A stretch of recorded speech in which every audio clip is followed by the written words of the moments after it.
നമസ്കാരം. New vision news അപ്ഡേറ്റിലേക്ക് സ്വാഗതം.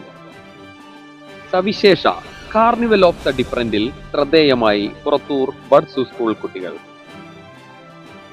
തിരുവനന്തപുരം തലസ്ഥാന നഗരിയിൽ നടക്കുന്ന ഭിന്നശേഷി കലാമേളയായ സവിശേഷ കാർണിവൽ ഓഫ് ദ ഡിഫറന്റിൽ ശ്രദ്ധേയമായി പുറത്തൂർ ബഡ്സ് സ്കൂളിലെ കുട്ടികൾ.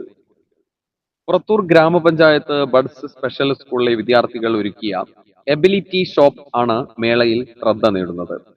ജനുവരി 19 മുതൽ 21 വരെ തിരുവനന്തപുരത്ത് വെച്ച് സാമൂഹ്യ നീതി വകുപ്പിന്റെ ആഭിമുഖ്യത്തിൽ സംഘടിപ്പിക്കുന്ന ഈ മേളയിലാണ് ഭിന്നശേഷി കുട്ടികളുടെ സർഗാത്മകതയും തൊഴിൽ നൈപുണ്യവും വിളിച്ചോതുന്ന സ്റ്റാൾ ഒരുക്കിയിരിക്കുന്നത്. പുറത്തൂർ ബഡ്സ് റീഹാബിലിറ്റേഷൻ സെന്ററിലെ വിദ്യാർത്ഥികളായ അക്ഷയ് ലാൽ, ഇബ്രാഹിം ബാദുഷ, അഫ്ലജ് എന്നിവരാണ് തങ്ങളുടെ കരവിരുതുകൾ മേളയിൽ പ്രദർശിപ്പിക്കുന്നത്. കുട്ടികൾ സ്വയം നിർമ്മിച്ച മനോഹരമായ ചിത്രങ്ങൾ, കരകൗശല വസ്തുക്കൾ, LED ബൾബുകൾ, മറ്റ് ഉൽപ്പന്നങ്ങൾ എന്നിവ എബിലിറ്റി ഷോപ്പിലെ പ്രധാന ആകർഷങ്ങളായി മാറിക്കഴിഞ്ഞു.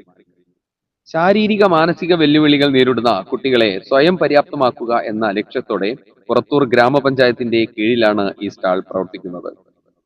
മേള സന്ദർശിക്കാനെത്തിയ പല പ്രമുഖരും ഉദ്യോഗസ്ഥരും ഈ വിദ്യാർത്ഥികളുടെ സ്റ്റാൾ സന്ദർശിക്കുകയും കുട്ടികളുടെ കഴിവിനെ അഭിനന്ദിക്കുകയും ചെയ്തിട്ടുണ്ട്. ഭിന്നശേഷി വിഭാഗക്കാരുടെ ഉന്നമനത്തിനായി ഇത്തരം വേദികൾ വലിയ ചാലകശക്തിയാകുമെന്ന് അധികൃതർ അഭിപ്രായപ്പെട്ടു. New vision news, Thiruvananthapuram.